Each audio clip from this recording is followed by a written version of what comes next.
অবশেষে অনেক দিন পরে বাংলাদেশ একটা ম্যাচ জিতলো, যেই ম্যাচটা জিতার কারণে বা যেই ম্যাচটা দেখার কারণে আমাদের হার্টের উপরে কোনো প্রেসার পড়ে নাই। মানে সচরাচর তো বাংলাদেশ এইভাবে ম্যাচ জিততে পারে না, ম্যাক্সিমাম টাইম বাংলাদেশ ম্যাচ হেরেই যায়। যখন যদিও ম্যাচ জিতে, সেই ম্যাচও এমন ক্লোজ মোমেন্টে যায়, এমন শেষ পর্যায়ে, এমন জিতবো না হারবো, হারবো না জিতবো, এমন করে করে যে ম্যাচ জিতে আমাদের হার্টের উপরে খুব প্রেসার পড়ে ভাই। অবশেষে আজকের ম্যাচটা একদম প্রথম থেকে, অলমোস্ট প্রথম থেকেই বাংলাদেশ ডোমিনেট করে গেছে এবং অলমোস্ট প্রথম থেকেই বোঝা যাচ্ছিল যে বাংলাদেশ আজকের ম্যাচটা জিতবে।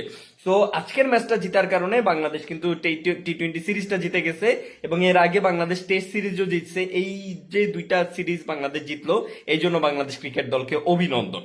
আসলে আয়ারল্যান্ডের বিপক্ষে তো বাংলাদেশের এইরকম ডোমিনেটই বরাবর করার কথা, বাট সব সময় আসলে বাংলাদেশ করতে পারে না। যেমন প্রথম টি-20 ম্যাচটা তো ডোমিনেট করবে দূরে থাক, ম্যাচই হাইরা গেছিল। যদিও পরবর্তীতে দুইটা ম্যাচে আসলে বাংলাদেশ বেশ ভালোভাবে কামব্যাক করছে এবং এই সিরিজটাই সম্ভবত টি-20 বিশ্বকাপের আগে বাংলাদেশের শেষ কোনো টি-20 ম্যাচ বা টি-20 সিরিজ।